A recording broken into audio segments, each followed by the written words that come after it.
My sister mocked my wife for not being able to have children. My mum laughed. I smiled and said nothing. Then I made sure my sister lost custody and we adopted her children. She was begging at our door. My sister Ashley was drunk again. Wine glass never empty. Voice too loud. Eyes glassy. "So," she said, smirking across the Thanksgiving table, "when are you two finally having kids?" Every eye turned to us. Sarah's hand went cold in mine. We were at my parents' house. The dining room was too warm. Turkey smell mixed with wine and perfume. Candles flickering on the table. My father looked down at his plate. My mother smiled, waiting. Ashley leaned forward, red wine sloshing in her glass. "We're trying," I said quietly. Ashley laughed. That sharp, ugly laugh she's had since childhood. "Trying? It's been 5 years, Mark. 5 years. Maybe Sarah's broken." The room froze. Forks stopped clinking. Someone coughed. My aunt reached for her water glass. Then my mother smiled. Actually smiled. Then she laughed too. Not loud, just a quiet chuckle, like Ashley had said something clever. Sarah squeezed my hand hard enough to hurt. Her face stayed composed.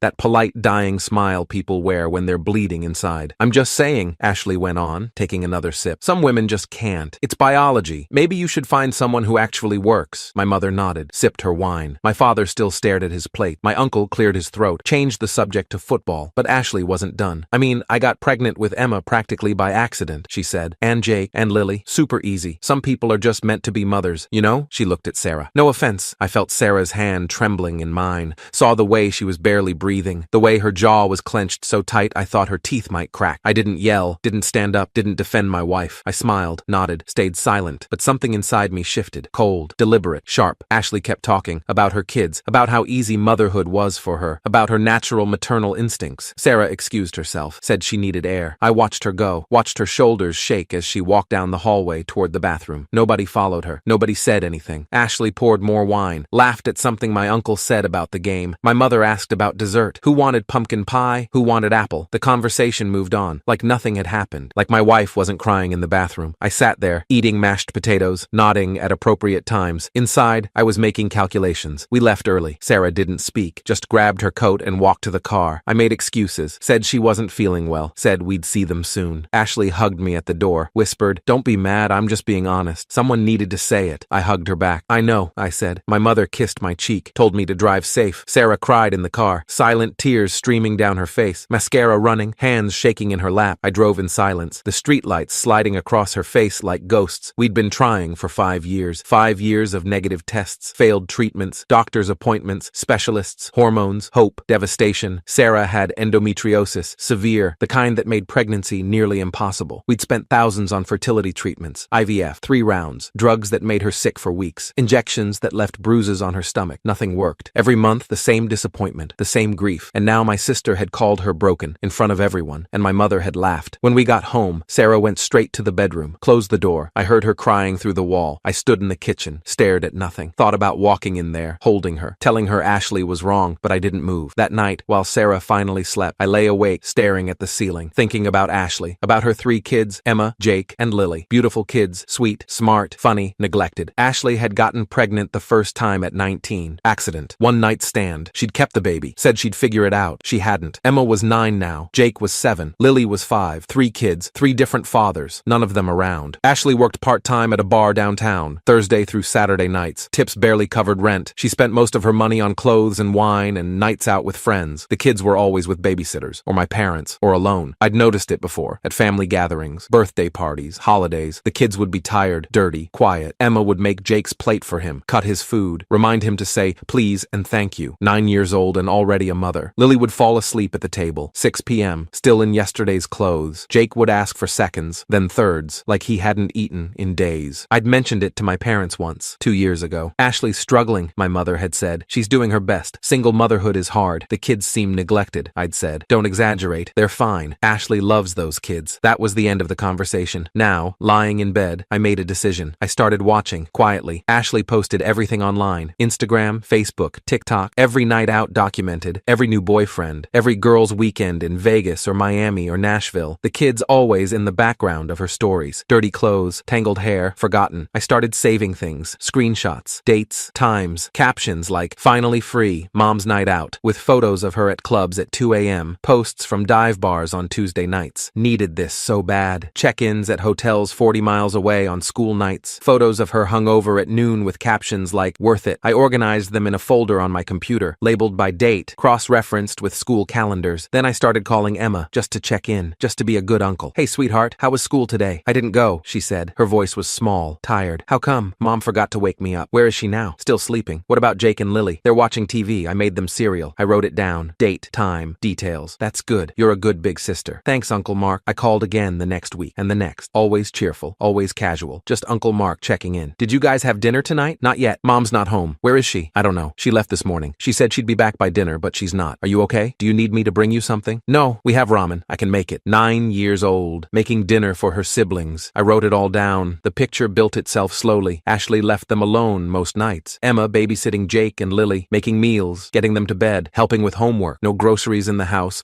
no clean clothes for school. Emma missed school 4 times in 3 weeks. Told the office she was sick, but she was home taking care of Lily, who actually was sick. Jake told me once that the power had been shut off for 2 days. They'd slept at a neighbor's house. Don't tell Mom I told you, he said. She gets mad when people know stuff. I promised I wouldn't. I called more often, always with excuses. Just saying hi, just checking if they needed anything. Emma started telling me more. About the nights Ashley didn't come home. About the mornings she woke up to an empty house. About the time they ran out of food, and Emma walked to the gas station with her piggy bank money to buy bread and peanut butter. She was 9. Once Lily's school called me by mistake. Said no one had picked her up. That they'd been trying Ashley's phone for 2 hours. We have you listed as an emergency contact, the secretary said. Can you come get her? I picked her up myself. She was sitting in the office. 5 years old, tiny, red eyes from crying, scared. Where's Mommy? She asked. She got held up at work. I lied. She asked me to come get you. She doesn't work on Fridays. Smart kid. I bought her McDonald's, Happy Meal, toy and everything. Took her home. The house was a mess. Dishes piled in the sink, laundry everywhere, trash overflowing. Ashley showed up 3 hours later, makeup smudged, hair messy, smelling like alcohol and cigarettes. Oh shit, thanks for grabbing her, she said. Got caught up with some friends, lost track of time. She didn't apologize to Lily, didn't even hug her, just told her to go watch TV. I drove home that night thinking about Sarah, about how badly she wanted to be a mother, about how Ashley had 3 kids and treated them like inconveniences. That night, I made my decision. I called Child Protective Services the next day. Anonymous tip. Concerned family member. Possible neglect. I want to report a situation, I said. 3 children, ages 9, 7, and 5. Mother leaves them alone frequently. No food in the house. Kids missing school. Do you have specific dates? Yes. I gave them everything. Dates, times, details. Sent screenshots via their online portal. They said they'd investigate. 2 weeks later, they showed up at Ashley's house, unannounced. Early morning, standard procedure. The report made me sick when I eventually saw it. Spoiled food in the fridge, moldy leftovers, expired milk, mold growing in the bathroom, around the tub, on the ceiling, bare mattresses on the floor, no sheets, no pillows, no clean clothes, dirty dishes everywhere. The kids were home alone, Emma making cereal for breakfast, Ashley still at her boyfriend's apartment across town. CPS gave Ashley a warning, 90 days to fix the conditions, mandatory parenting classes, weekly home visits, random check-ins. She cried, begged for another chance, promised to do better. This is just a rough patch, she told the caseworker. I'm a good mom. I love my kids. For 2 weeks, she cleaned, kept the house decent, stayed home at night, posted on Facebook about being a changed woman, about prioritizing her babies. My mother called me, said she was proud of Ashley for turning things around. Then, 3 weeks later, Ashley posted photos from a girls' trip to Nashville. 4 days, bars, honky-tonks, Broadway, bottles of champagne, hotel pools. The kids were at my parents' house, but she'd told CPS she was staying home with them, part of her compliance agreement. I took screenshots, called CPS again, sent everything I had, screenshots, notes, call logs, school attendance records, photos of the house from when I'd picked up Lily. This is a pattern, I wrote. She's not changing. The children are still being neglected. This time, they acted fast. The caseworker called me on a Tuesday morning. Mr. Peterson? Yes. We've removed the children from the home. Emergency removal. We need an immediate placement for 3 siblings. You're listed as family. Will you take them? My heart stopped. Yes, I said immediately. Of course. When? Today, this afternoon. Sarah looked at me from the kitchen, eyes wide, confused. What's happening? She whispered. I covered the phone. Ashley's losing the kids. They're asking if we'll take them. Her face went pale. Then tears filled her eyes. Yes, she said. Yes, tell them yes. The kids arrived at 3 that afternoon. A social worker brought them. Woman in her 40s, kind eyes, tired. 3 small suitcases, scared faces. Emma held Lily's hand. Jake clutched a stuffed dinosaur missing one eye. Sarah dropped to her knees right there in the entryway, hugged them all, wouldn't let go. You're safe now, she whispered. You're safe here. We love you. Emma started crying, then Jake, then Lily. They all cried together on the floor. I stood there, watching, my throat tight. The social worker handed me paperwork. Temporary emergency custody, she said. There'll be a hearing in 2 weeks, but based on the evidence, I'd say this will become permanent. Good, I said. That night, our house was full for the first time in years. Sarah made spaghetti, garlic bread, salad. The kids ate 3 plates each, like like they hadn't seen food in days. Jake asked if he could have more, quietly, like he expected to be told no. You can have as much as you want, Sarah said. Always. Anytime you're hungry, you just tell me. After dinner, Sarah ran them a bath, all three together. Bubbles, toys. She washed their hair, gently, carefully, found lice in Emma's hair, treated it without making her feel ashamed. She read them bedtime stories, tucked them in, kissed their foreheads. Emma fell asleep, holding her hand. We stood in the hallway, watching them sleep. Thank you, Sarah whispered. I kissed her forehead. You're going to be an amazing mom. She started crying again. The next morning, the house smelled like pancakes. Sarah was at the stove, flour on her nose, hair in a messy bun, smiling wider than I'd seen in years. The kids sat at the table, laughing, arguing over who got the first pancake. Normal kid stuff. Jake asked for another, then another. You can have as many as you want, Sarah said. Lily wanted hers shaped like a heart. Sarah made it happen. Then the phone rang. Ashley. She was screaming before I even said hello. What the fuck did you do? You can't do this. They're my kids. Give them back. I walked into the other room, closed the door so the kids wouldn't hear. You should have thought about that, I said calmly. You called them, didn't you? You fucking called CPS on me. You did this. You did this to yourself. I'll fix it, Mark. I swear to God. Please, just give me another chance. I'll do everything they said.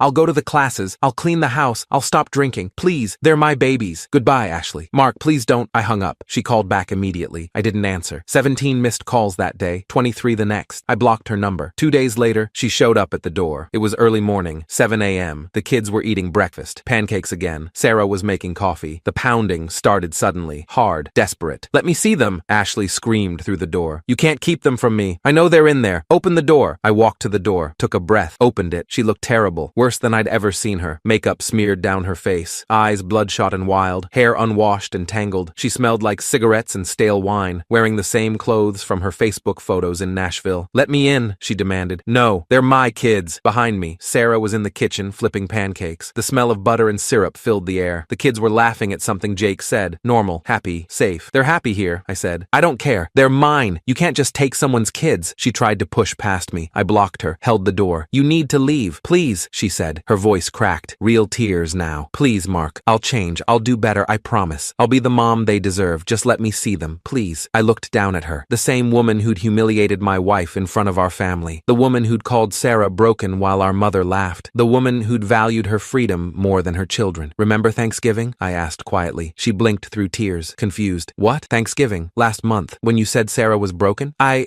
was drunk. I didn't mean it. I say stupid shit when I drink. You know that. You were wrong, I said. Behind me, Sarah flipped another pancake. The kids giggled, bright and free. Lily was asking for chocolate chips. She's perfect. From the table, Emma called out, Uncle Mark, come see my pancake. It looks like a dinosaur. I smiled. A real smile. Warm. Alive. The first genuine smile I'd felt since that dinner. And now, I said quietly, looking back at Ashley, she's a mom. Ashley's face collapsed. She fell to her knees on the porch, sobbing, hands covering her face. Please, she whispered. Please don't do this. They're all I have. You should have thought about that before. I'm their mother. No, I said. You gave birth to them. That's not the same thing. I looked back once more, at Sarah, at the kids, at our family, laughing, whole, safe. Emma was helping Lily cut her pancake. Jake was asking Sarah about school, if he could go today, if he could bring his dinosaur. Sarah was smiling, really smiling. The kind of smile I thought we'd lost forever. I looked back at Ashley, still on her knees, still crying. Goodbye, Ashley. Then I stepped inside and closed the door.